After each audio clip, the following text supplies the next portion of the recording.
You go? Okay. And then we're rolling? Yeah. All right. Sara Melnicoff. You do Moab Solutions. Correct. And you help a lot. Like, tell us how you serve the community. That's kind of hard to quantify. Well, I see you driving around a lot. I drive around a lot. I pick up tons of recycling in my free cycle bins. I have about 30 spread around the community. And the point of that is to get people aware that recycling is a sustainable, real thing that matters. Mm-hmm. That's one thing. The other thing, we help anybody in need with a verified need. Mm-hmm. I'm on call 24/7, so people can call me. Not at 5 a.m. if all you need is like some gas later. But mostly the late night calls, early morning come from law enforcement. They get into a lot of weird situations. Mm-hmm. So I'm just available 7 days a week, 24 hours a day for emergencies. Mm-hmm. Because a trooper could find someone out on the interstate who's stranded, no gas. And we work with them to get them gas in Thompson and get them back on their way. So. But we basically help a lot with rent, medicine, transportation, utilities, food, anything that's deemed urgent for someone to be able to sustain themselves. All right. So you feel a need within Moab. It seems you kind of you're a nonprofit. We're a nonprofit. We do have one other main area. I mean, we do trail work and maintenance. And in Mill Creek Canyon mostly. Mm-hmm. We're granted money through WRI, the Watershed Restoration Initiative, through the BLM. And we've been working in there. Well, I volunteered for many years, starting in November 2003. Okay. So I've been in there almost every day. So we do the whole range of things in there. Trail work, weeding, notifying law enforcement if something's really funky going on. Mm-hmm. Working with the sheriffs to make it no parking along the road. It was getting out of hand. And just a whole bunch of things we do. And we work on the Potato Salad Hillside. We just finished our 21st year of Common Thread. Have you been down Potato Salad Hill Road? I mean, maybe last year. Yeah. But you're familiar with it. Yeah, sure. For sure. When I first encountered it, I was on the Mill Creek side. I looked across the creek, and I saw just a field of trash and recycling all along the lower part, glass everywhere. Uh-huh. And so I crossed the creek with a friend of mine, and we found some trash bags and just started picking everything up, taking the recycling to the center, of course. Uh-huh. And that started a long project that, like I said, just got into year 21. Yeah. We worked with BLM, Grand County Sheriff's Office, Trail Mix, SITLA, Grand County, Ride with Respect, who gave us the name, Common Thread, because no matter your thoughts or political leanings, most people didn't want to see that area destroyed. Right. Especially the Jeepers, they felt it tarnished their reputation. Mm-hmm. Mm-hmm. So we worked with a lot of them too, but it took a lot of years. SITLA and BLM fenced things. People were just driving off-road onto the land. Yeah. And camping. And I remember one time it took us 45 minutes to pick up all the trash and recycling around one tree. Mm. So when that got fenced off, that really helped. I carried rocks in my shirt like this. Uh-huh. I'd walk down that road every day for months and try to rock outline the road so people would know, stay on this side, stay on the road. And it would hold until Easter, the Saturday before Easter. Right. And then the whole place would be reduced to dust again. And I would actually fall to my knees and cry. Oh, okay. Especially because I'd see, beautiful native plants just crushed. And then I talked to the sheriff about making it one way up, one way down. And we just made a lot of improvements over the years. Mm-hmm. Fast forward to this year, and Sheriff Wiggins, who I'm a big fan of, he helped me with his deputies, and this year it was his jail staff, coming out with cones. And they lay cones all along to stop people from going off-road. Okay. And where once my hands used to bleed from raking out tracks, right, I had to rake out one minor tract this year. Oh, nice. So we want to keep it that way. The plants are self-seeding. They're filling in. It's really beautiful over there. Except, during the heavy event because it's crowded and it smells like oil and gas. Right.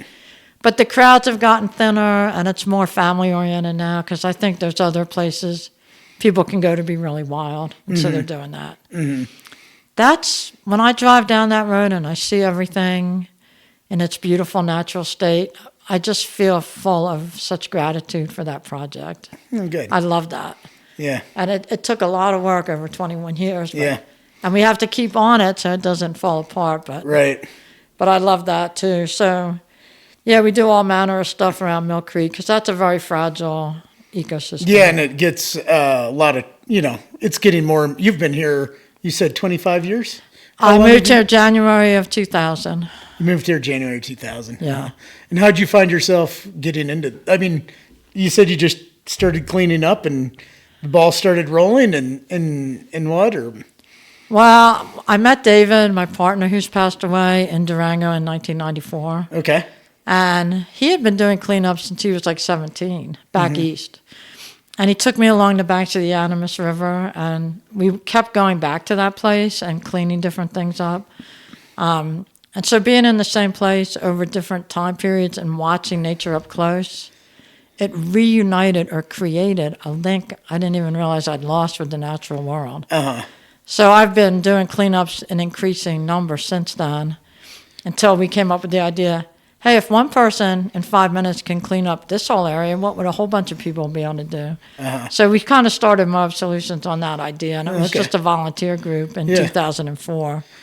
And it morphed into, but I say that led me, it informed me about everything else I do. That reconnection with the earth, which is, the earth supports us. The healthier it is, the healthiher people are, in my opinion. Yeah. Yeah. For sure. Yeah. And people come here to experience that, So, and you're seeing, what do you see, the needs of Mill Creek being?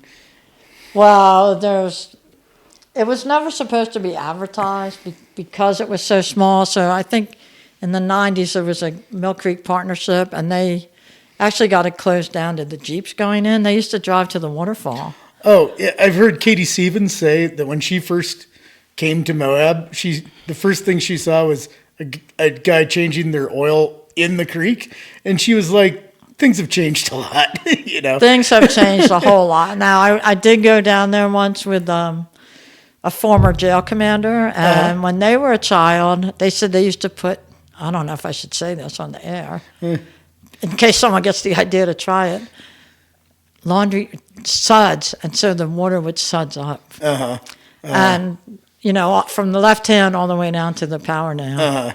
So I think what it needs is, it's hard to say because you want people to experience and enjoy public lands, but it's also a very fragile environment, and it can't just take thousands of people a week. The trail ambassadors told me there were like 600 people there on one day last week during spring break. Just the sheer number creates an impact. Right. But what we've been working hard on is trying to make the area from the parking to left-hand waterfall very clear, easy to follow. So people will go off trail. People do intentionally damage trail work. They don't like how something's being done, even though it's BLM sanctioned work. And there's a whole bunch of partners in there.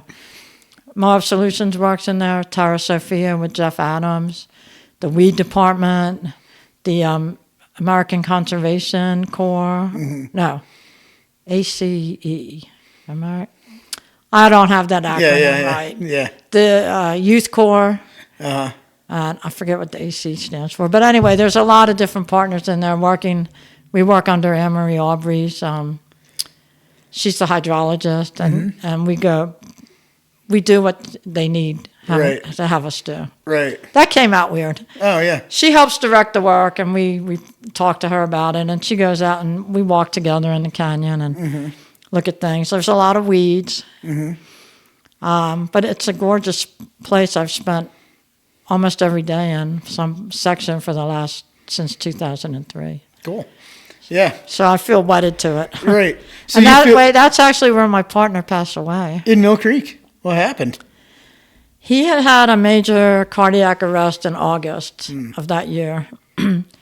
And they didn't think he was ever going to regain his brain function and everything, but he came back about 95%. And his doctor was saying, he's a miracle. And we used to take the dogs up there, and he wanted to drive again, and the doctor said it was okay. I was a little worried about that. Yeah. So December 3rd, we went up there.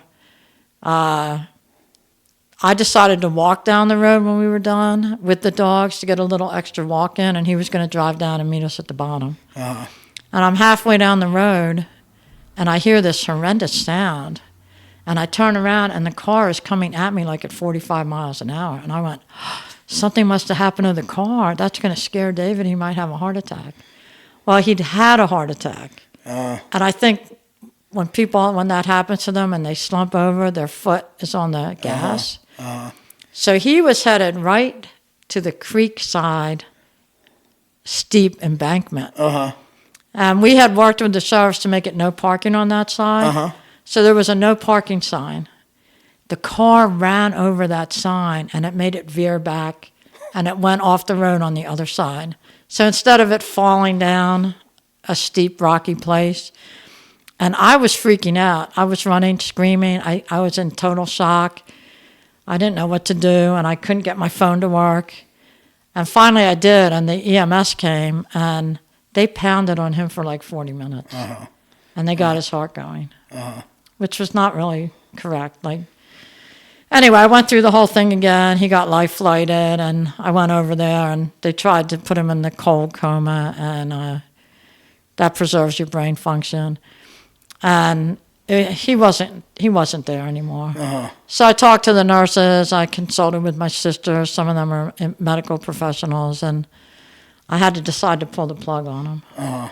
And so it was dead of winter in Junction. My truck was snowed in the parking lot. And he went late at night. So I was just stuck there for a while, just in total shock. But I used to always say, I would like to die in Mill Creek Canyon, too. Right. So he did. Maybe I'll get the chance.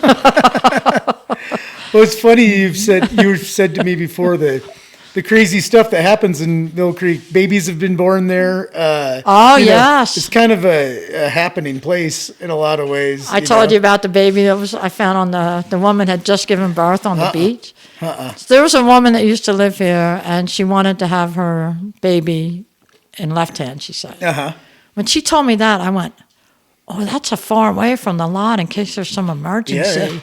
Yeah. And I was very worried about it, but by left hand, she just meant the canyon. And I was walking one morning, and I walked down below the parking lot, and I saw some blood on the ground, and then I saw her and her partner, and she had just given birth like 5 minutes earlier. Wow.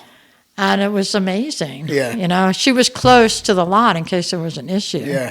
Yeah. Because you don't want to have anything happen to you or the child if you're too far, like if you're that far away from help. Yeah. Also, sadly, people do go there to kill themselves. Yeah. There was one guy I helped once with some food. I never met him, but he was referred to me. I got him some food, and then I found out like 2 days later he hung himself in the canyon. Yeah.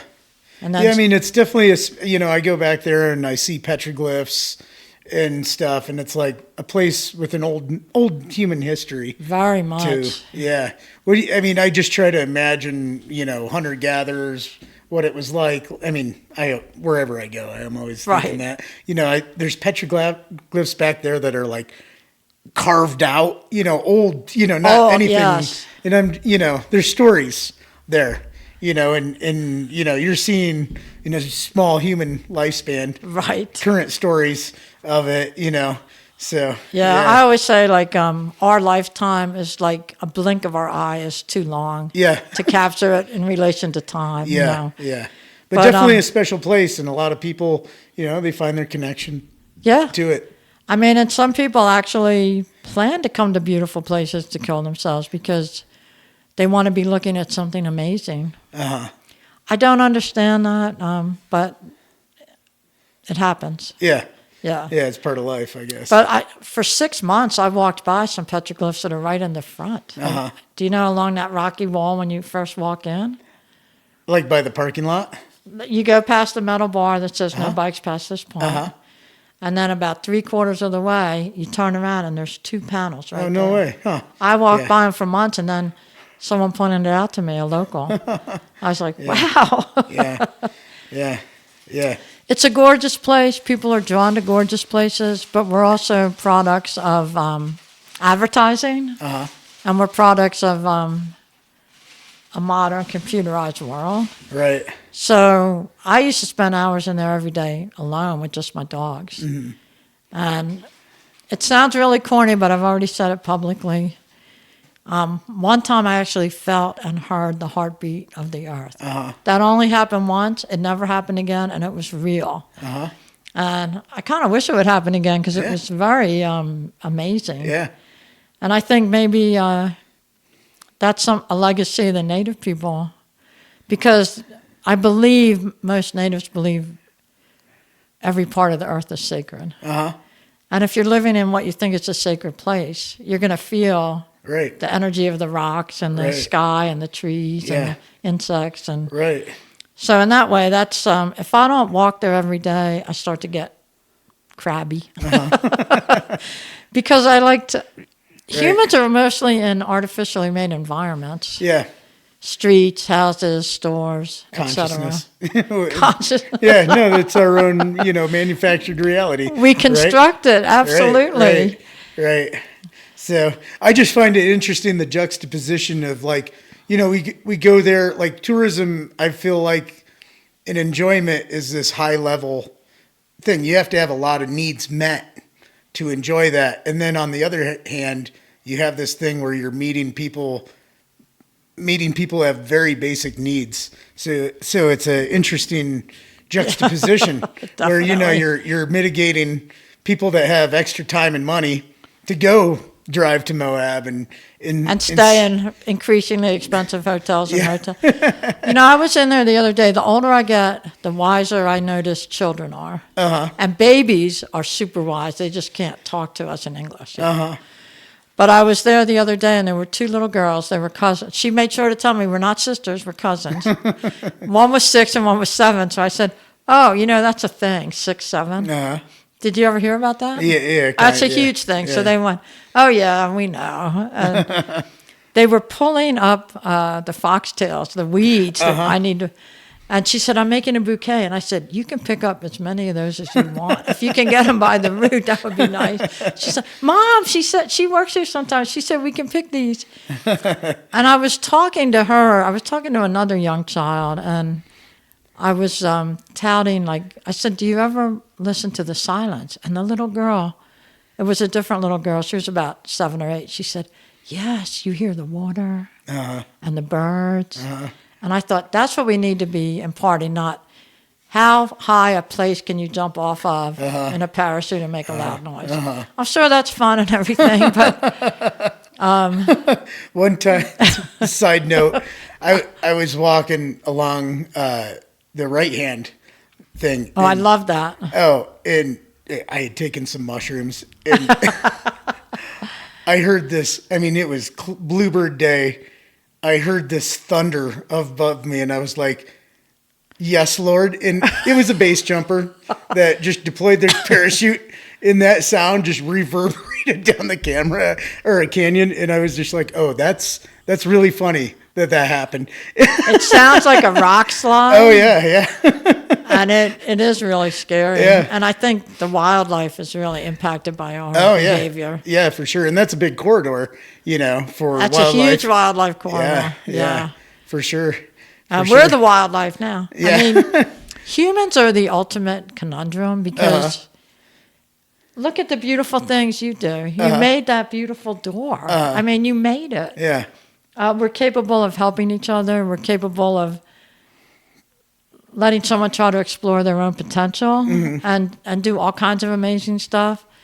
And what we do is bomb each other and kill each other and try to harm each other instead of accepting everyone has a different way they get to whatever they call God, and some people have no way.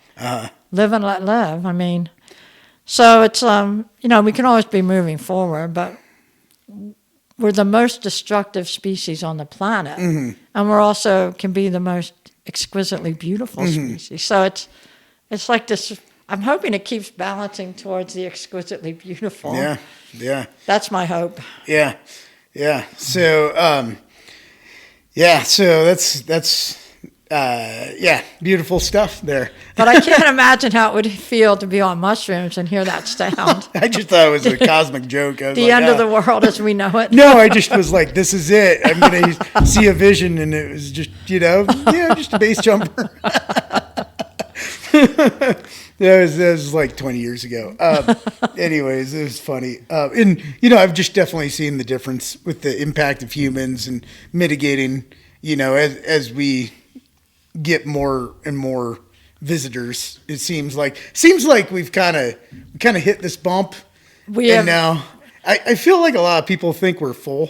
Do you feel like, Yeah, because like last week when there were so many people and there was constant activity now this hotel has a few vacant rooms. The streets are a little quieter. Yeah. People can enjoy a meal somewhere without standing in huge lines. Right. Like growth just for the sake of growth is dangerous. Think of cancer. But what I see what do you think we should, how do you think sustainable growth or intelligent growth would look like? Well, I don't know if I should say this on the microphone about sustainable growth, but to me, that's a phony way of saying, how can you rape someone with lubricant? I know that sounds gross, but it's like, okay, how can we exploit this without hurting it? And you really can't. I'm sorry, maybe you should take that out. No. Okay. I definitely feel like, look at the mitigation. Like mitigation allows more people, but we need that mitigation in there so we don't destroy the place. Oh yeah, definitely. But for example, with the recycling, I'm a human MRF, which is a materials recovery facility. But I'm a human one because I use my hands and my eyes and sometimes my elbows. And I'm constantly, sometimes all day, picking up recycling here and there in our free recycle bins or places like that. And for every, I probably took 400 or 500 cans from one day at Lions Park to the center. And for every one I saved, there's probably 1,000 that are being wasted in our midst. And I feel like if the city and the county were more modeling best practices recycling, that we could have a very unique situation here. We have one of the only remaining source-separated recycle centers in the country because the huge trash haulers who make billions of dollars a year have tried to kill all those small centers. They want to get all the money from collecting single stream. They take it to their own private MRF, but there's no transparency where it's going. Global markets, which could mean Asian markets, or they're throwing it out in their landfill or incinerating it with waste energy. So you're a big proponent of taking your stuff up to Sand Flats. Up to the Community Recycle Center, which was born of blood, sweat, and tears in 1991.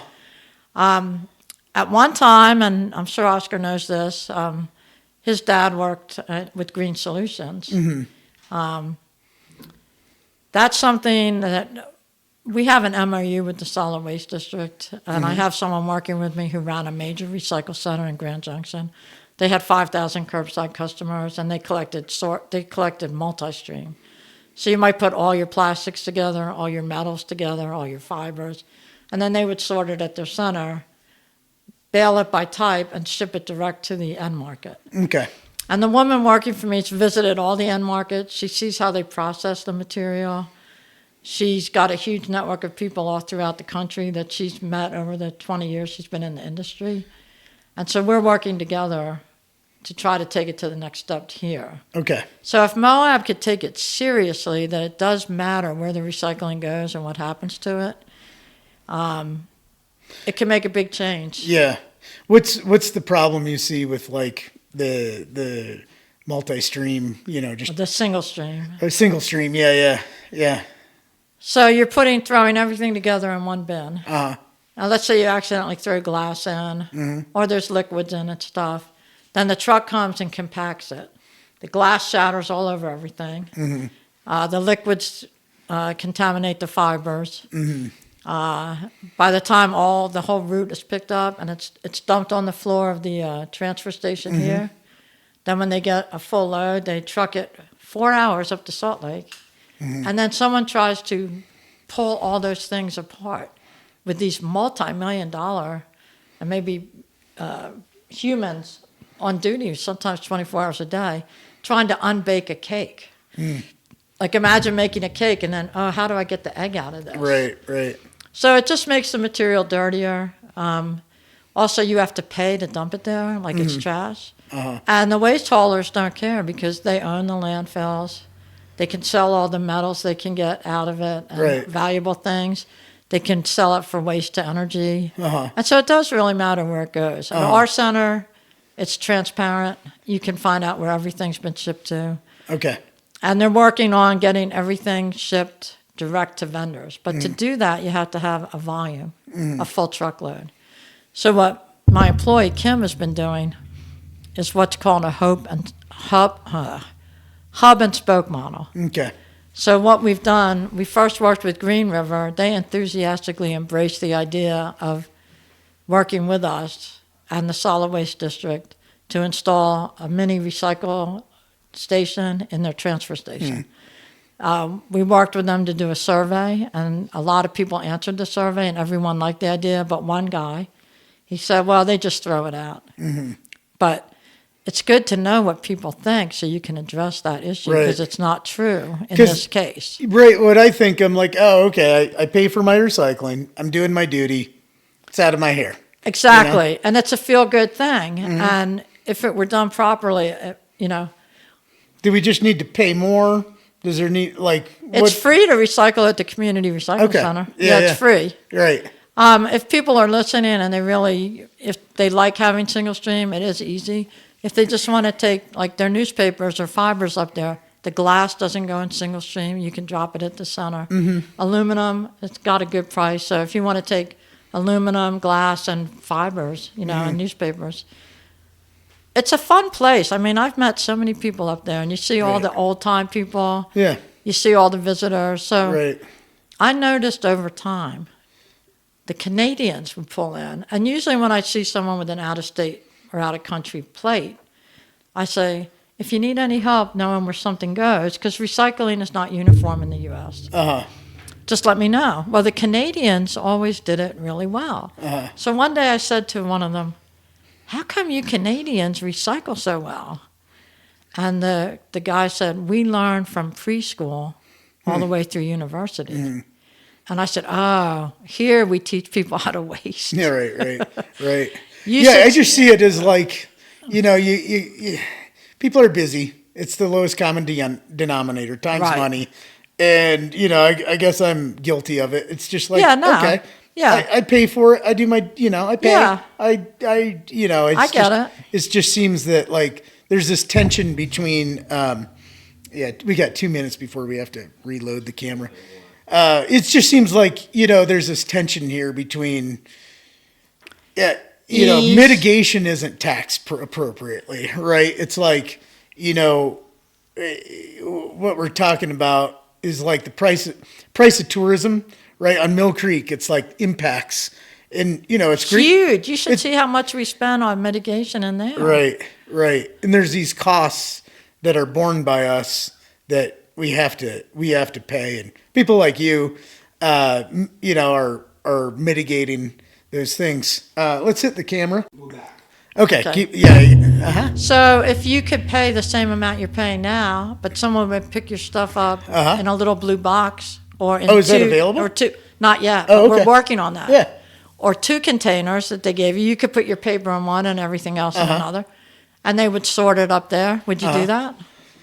I mean, sure. Because the same people would be doing it. The solid waste district inherited this from when Dan bought it from Bob, Bob Sanitation. Right. This gentleman bought it who was buying up all the mom and pop places with an eye towards putting lipstick on a pig, selling all those places for top dollar, and retiring. Which he did, and he probably made over $25 million on all the places. And so he's the one that insisted on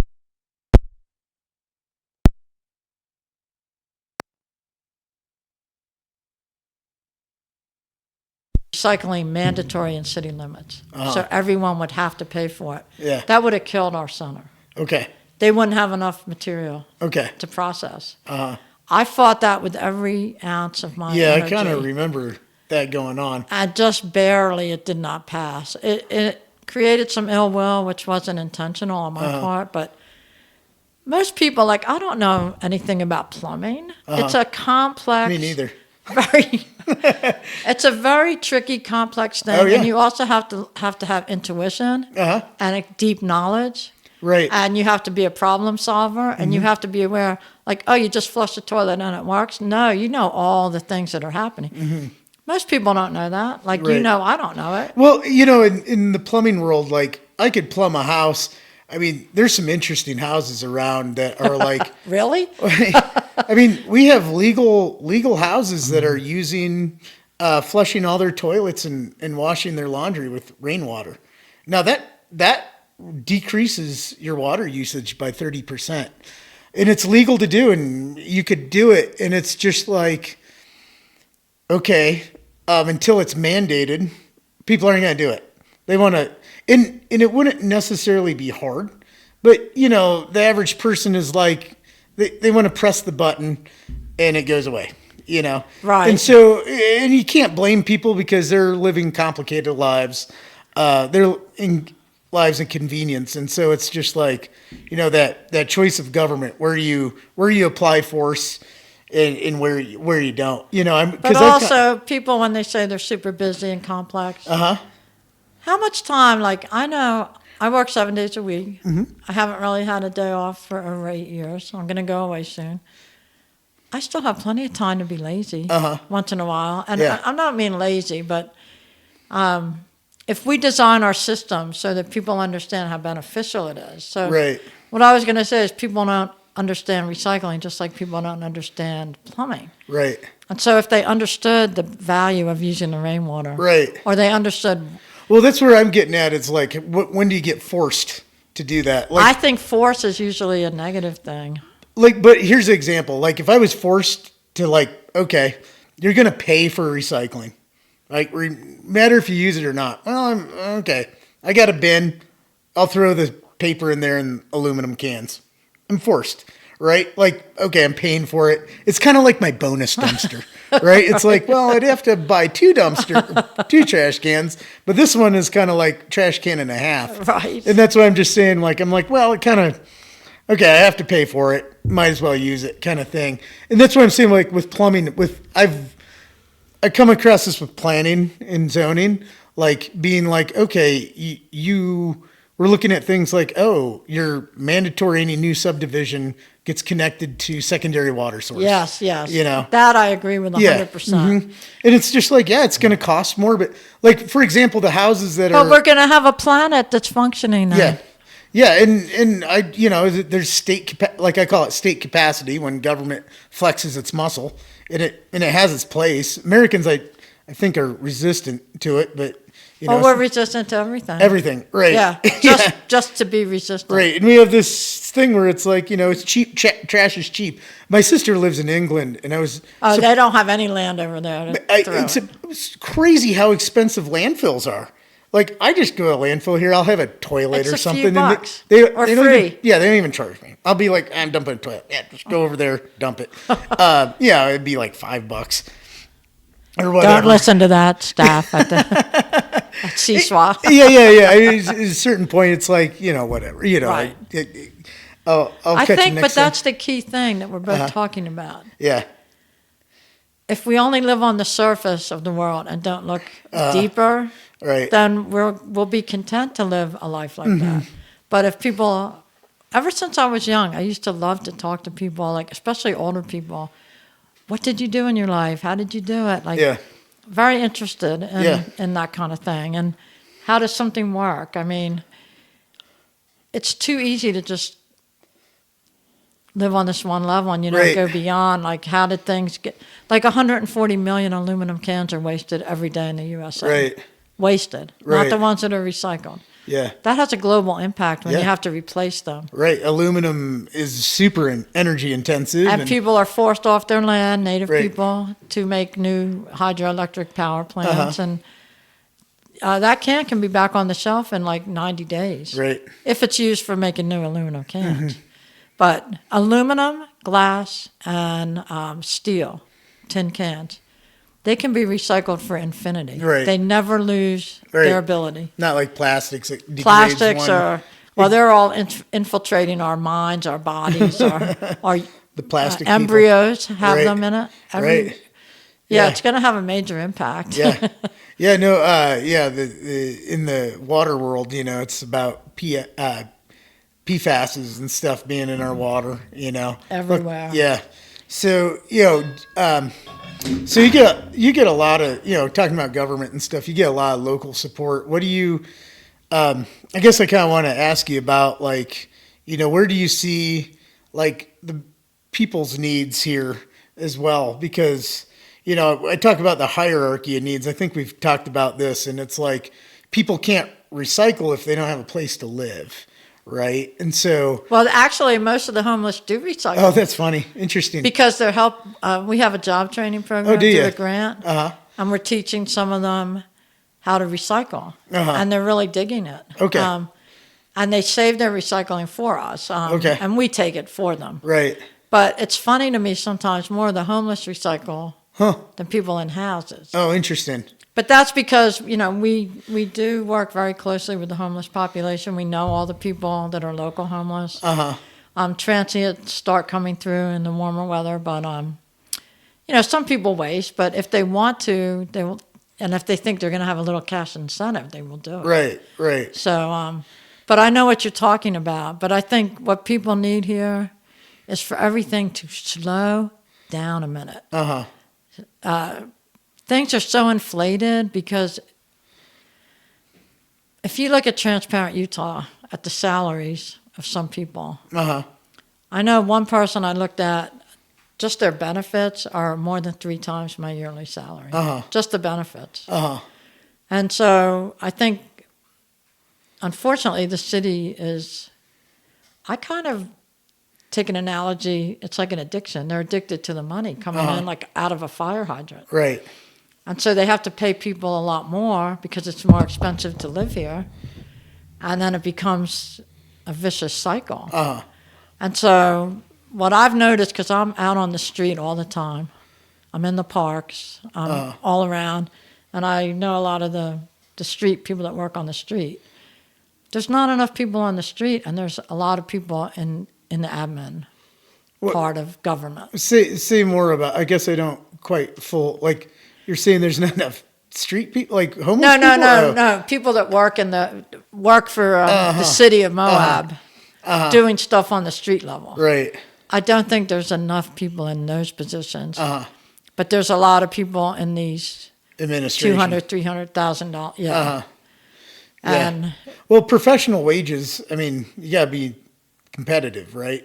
So they're more, I think they're over competitive, but I don't know. Right. I look at things where it's like, what's it take, do you think, to live here? I'm the wrong person to ask. Right. Because I have a special rent that's been low for a long time because the owners wanted to support the work we're doing. Right. Otherwise, I could not live here. Right. I just look at things and I'm like, well, if you run a house and all this, I mean, you're at 150,000 minimum. Definitely. Yeah. So it's like, well, if you want people to live here, be a part of the community, you do have to pay them, right? But then you're excluding the whole class of people that are never going to earn that much money. So I think it's incumbent on us to create beautiful, sustainable housing that they can afford. Because I don't think money should be the factor only. If it's like if people want to come here and enjoy the beauty, they have to pay hundreds of dollars a night for a hotel. Right. If there's a lot of hostels where you're paying like $15 a night, you should be treated the same way as the people in the hotels, and you can see the beauty around here. Right.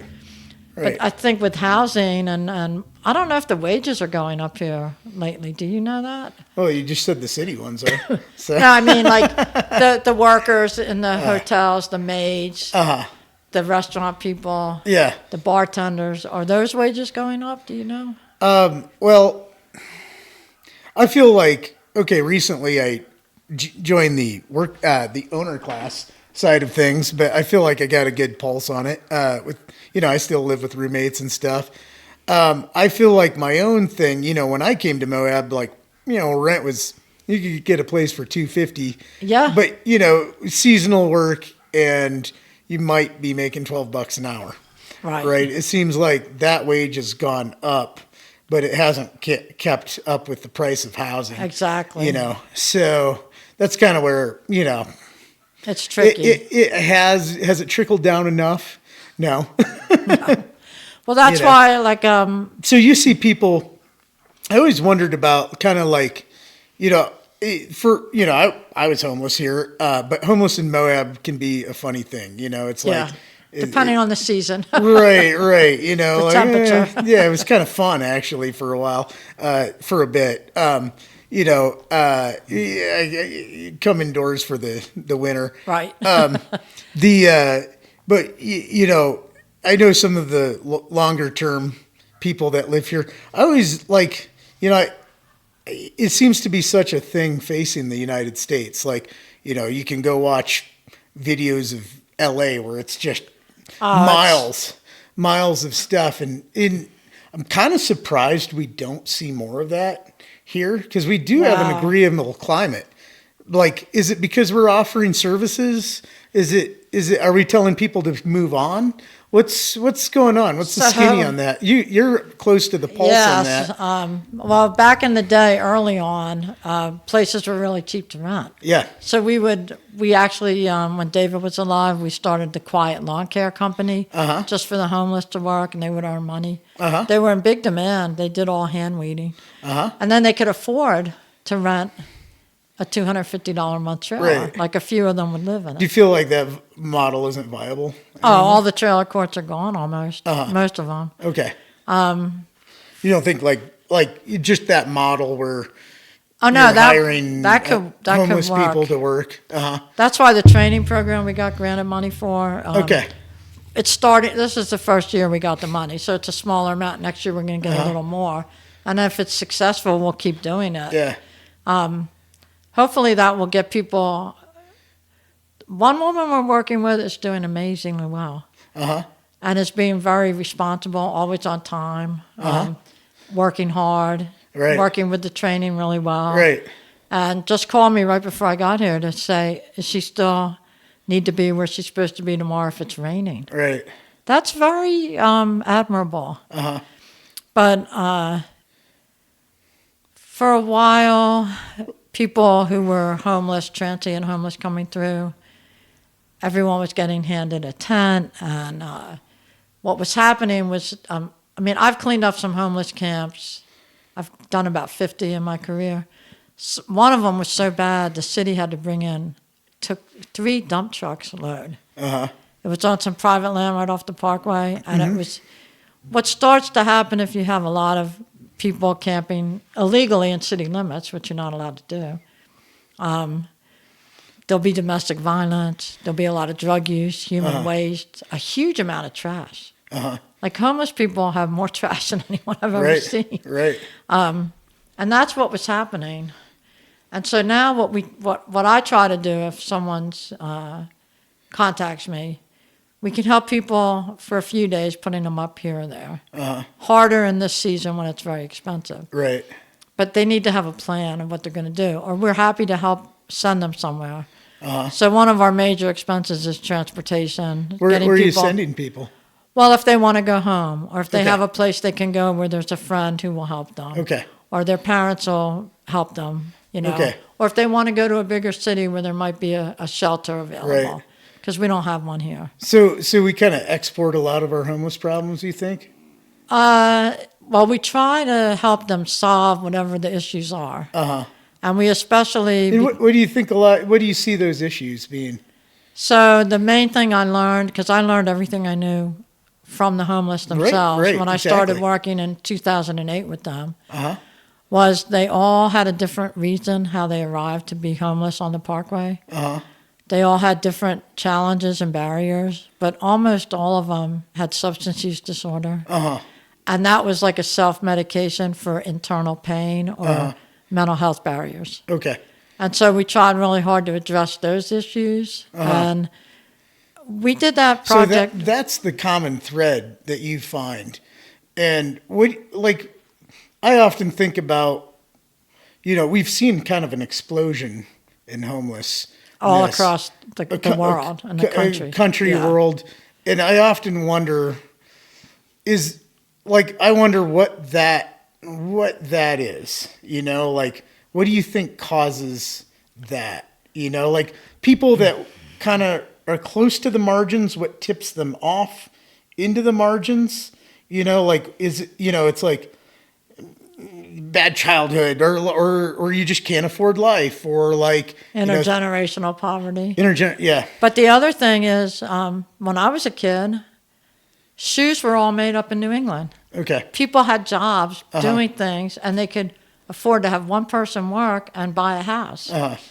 So now, how many young kids have skills where they could do a trade or decide to do something? Right. I think it's less. And with the onset of computers and social media and all that, people are I think a lot of young people get sucked into that. And so you see, you said young people, you see more homeless people being young or what? No, but I'm just saying now it's been a few generations of that. Okay. And I do definitely see. So you're saying I know one woman who probably her kids were born addicted to meth. Right. And now. Yeah. They're a meth addict. You're born or heroin. dealt a bad hand. Yeah. Yeah. And how do you break out of that? Right. That's why we have. When I first started, and I went to a doctor, and I said, okay, this person is alcoholic, and they want help stopping. All they could do was say, go to AA. That's not effective at all for most people. Right. People finally recognize substance use disorder is a disease, and they treat it medically. Right. And so there was one guy I worked with. He went to multiple rehabs. He had been out on the street most of 28 years. I used to talk to him every day, and we finally, when the recovery center came here, and Dr. Press was the first one, he got treatment, medical treatment, and he's been living in an apartment since then and has had a satisfying life. So you feel like a satisfying life is the best? I'm kind of getting a sense from you. A satisfying life is a way to fight kind of homelessness, or. Well, when you can explore your own potential. Okay. And break free a little bit of relying on a substance. So the woman I was just talking about, she drinks heavily. But she doesn't ever show up to the work training. Right. Intoxed. She wants more hours. So we're hoping that will become contagious. And people will go, oh, I can do this. I can earn money. I can do something really good for the community. And I feel good about myself. Right. I like myself. Yeah. And so that, I think, is very helpful. Right. And then you so you feel like work helps, is like a major component of solving a problem? If you're doing something you enjoy. You're right. I used to say, way back in the early 90s, I was at a job, and I said, people should only have jobs they like doing. If you had to go to work every day doing something you hated, what would that do to you? It's not good. Right. And so if people can, this woman is clicking with some of the stuff we're teaching her. Okay. And we're teaching in 3 areas, sustainability and recycling on the ground, trail work and maintenance, and massive cleanups. Yeah. Because there's a lot of stuff out there that would break your heart. Do you feel like that fits for a lot of people, those things, Or, well, I think being exposed to what I noticed in '08 when I was working with about 20 different people is they saw me doing this weekly meetup that lasted 5 years. Yeah. A church came up and said, we want to do a dinner every Sunday. I'd round people up, go there, and they genuinely cared. The pastor would go around and talk to everyone. Then someone else said, I want to knit hats for them. And someone else said, I want to make a lunch for after they're done this cleanup. And so I think the fact that so many people were caring, it created an environment that nurtured their desire to do something. Whatever it is they want to do that makes them feel, resonates with them, is great. Yeah. And so it's just finding your own point of what makes you feel good about yourself and the world. Yeah. Yeah. So, like our local churches and stuff seem to be, you've mentioned, you get government support, you get other nonprofit church support on that. What other support do you feel like where are we lacking in Moab? Like what? Like other than money, it's always money, right? Or no? No, it's not always money. It's with recycling, it's just like people's mindset about it. They if they're educated, they'll probably want to do it. Okay. And that's helpful for the whole planet. Okay. With the homeless, I know in the beginning times in '08, they were perceived as pariah. And they were very looked down upon. And they didn't get... Since a long time. Yeah, they didn't get treated very well. No, it's like homelessness has been kind of a thing of societies after we grow after a certain point. If a town hits more than 500, maybe we exceed this more. So I think we need more people coming together to just it's like forming Team Earth. Everyone can do something to help. Right. So is it more, do you feel like our homelessness or people are getting their needs met in a certain way, or is there more of we have more work to do, or? Well, there's more work to do, but how it's changed since '08.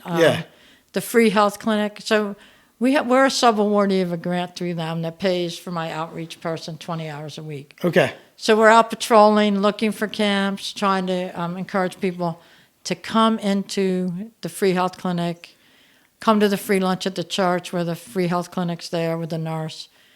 Because a lot of these people don't ever address their medical needs, whether it's going into recovery, having an abscess fixed, and something that's going to kill you. Right. Because I've written multiple obituaries for people that died in their 40s.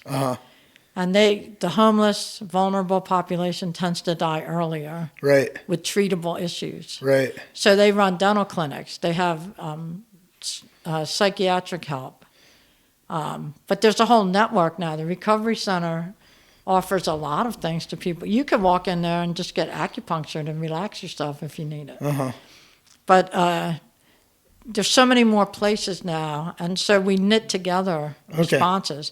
So the Recovery Center, Multicultural, Seek Haven, USARA, us, the Free Health Clinic, Workforce Services, Four Corners, Interact Club. Like all these entities, we all know each other and we all work together a lot. So we can usually find a solution for a problem. Okay. And what would you say our homeless population is? How many people? Yeah. We can never count everyone because, as you know, and we have different classes. You could have someone living in your driveway and we never know about them. Right. I feel like there's a lot of fun homeless, I call it, and that's kind of my category. It was I was working, I was homeless, kind of I'm saving money for a few months, and I lost my place, but I had a storage unit and just kind of lived off my bike, kind of thing. Right. But I did a bunch of dumpsters. The reason why I live in this house, because I met Pete in the dumpster, and Pete is amazing. The large part of how I saved for the down payment of this house was dumpster diving for years.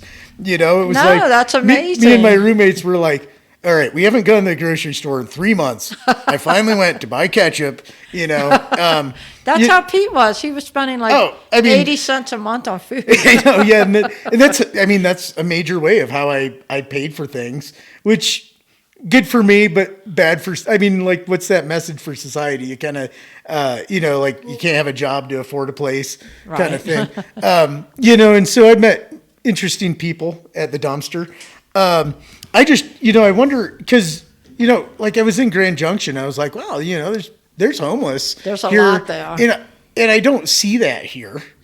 And I was like, oh, is it because we kind of here's a ticket to Salt Lake, get out? No, you're not going to the right places. Yeah. Yeah, no, well, yeah, I'm just saying we don't have a Skid Row in Moab kind of thing. And we've got our, I know some of the guys. All right, let's hit. Yeah, I just, my experience with it, I'm just kind of curious on a part of me is like, man, we should pat ourselves on the back a little bit. In a lot of ways. But there were some tent cities that were cropping up.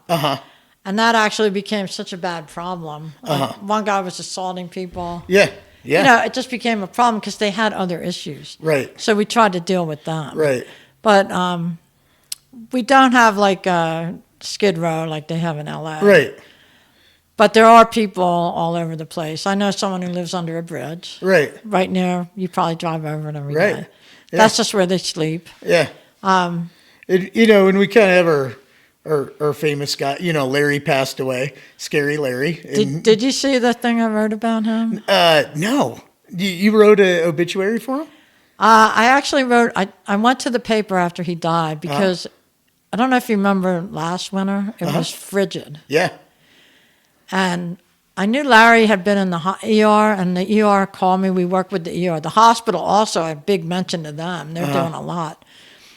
He was in the ER. His clothes were wet.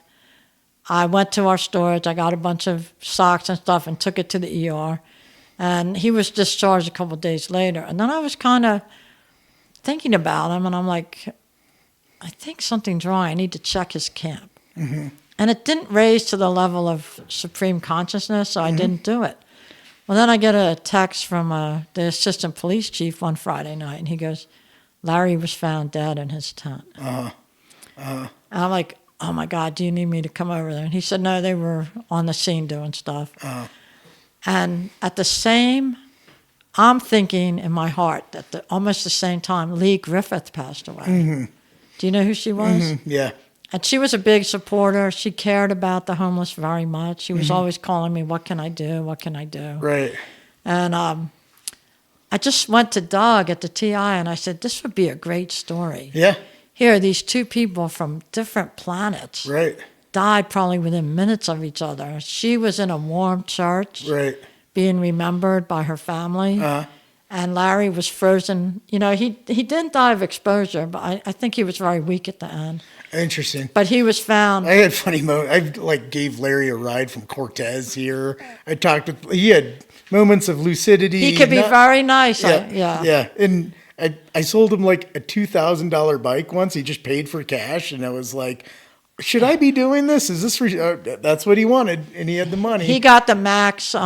He was a Vietnam veteran. Yeah, and he always told me he got sprayed with Agent Orange, and that's what maybe. And he also was supposedly shot in the gut. He didn't have that nasty scar. He got the most amount of disability you can get. Yeah. So he had a lot of money. His camps were beyond the pale. Some of them were stretched as far as a football field down Potash Road. Yeah. With just bike parts, plastics, mattresses. I don't know how he hauled them in. Yeah. But so when I found out he died, and just the comparison between the two deaths. So I mentioned it to Doug. He was really interested. Nothing happened. I mentioned it again. Oh, he shoot, said, I missed that. I'll have to look that up. Yeah. He said, why don't you write it? And I said, oh, I don't. He goes, you're a good writer. Go ahead. Yeah. So I finally did write it, and it came out pretty good. Yeah. I could send you a link to it. But he was a local fixture that Definitely. you would run into him and be like, wow, that guy has been living off his bike. I mean, he was kind of a bicycle legend at the bike shops. He would ride.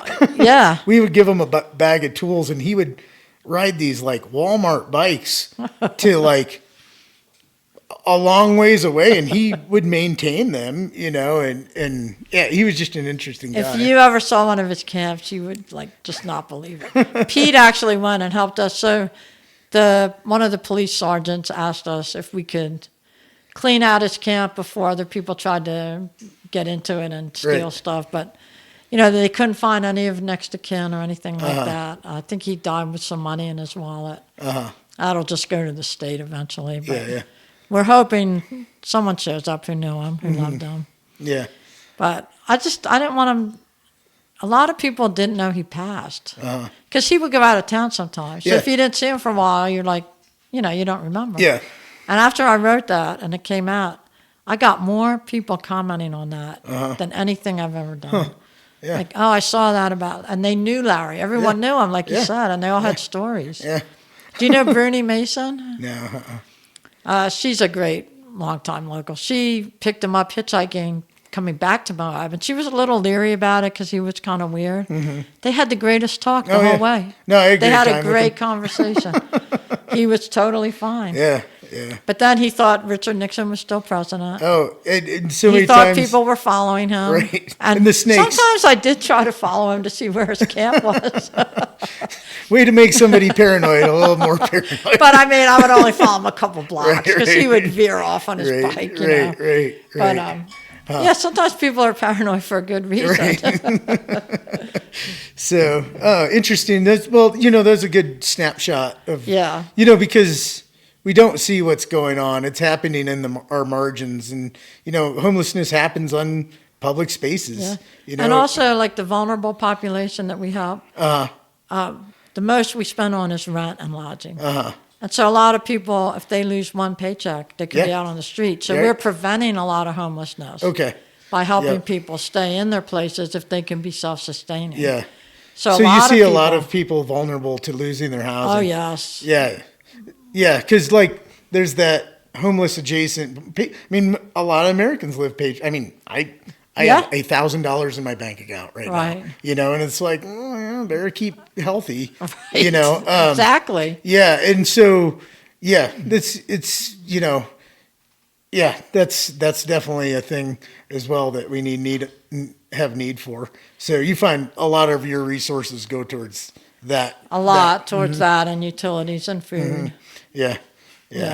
But we have to make a decision what matters most. Well, I think People a society and health gets or money? judged. Right. To me, a society gets judged upon how it treats its vulnerable people. Yeah. So that's just my personal philosophy. Well, the city supports us every year with money for our emergency needs fund. I spend about over $5,000 a month. Most months. And some assist could be $200, but it's saving someone's neck. And some could be a lot more than that. But right. Yeah. Right. So what, you feel what I love about that. Oh yeah. I'm sorry. It's just the community supports that fund. We do a fundraiser at City Market every year for 30 days usually. For sure. And we counted how many donations we got. Whoever put money in the jar, it was 2,500 and something. Now, one could be a penny and one could be a $1,000 check. Right. But people support that. And so I think our community is very loving. And it wants to see people safe and not on the street freezing to death.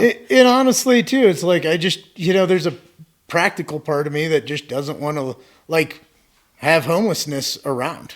It's, I've been in the shady places of Salt Lake, and then you're just like, man, this is scary. It's scary, and that's bad for. I think it's a vested interest that we should have, even for selfish reasons. But we want everyone to be safe. So when these folks are drinking on the parkway, sometimes they're beating each other up. Yeah. And if you walk by, like that woman who got stabbed when she called out to the guy on Earth Day 3 years ago. Hey, you can't have fires here. Oh, yeah, the Wendell. And he tried to kill her. Yeah, Yeah. that's why you have to be very careful what you say to people. Right. Exactly. Yeah. And it's like, hey, I want, if I had little kids to be able to ride their bike to school. Exactly. And so it's an interest in us all. Exactly. So that doesn't happen. So. And I think it's just a side effect of not having a healthy society. Yeah.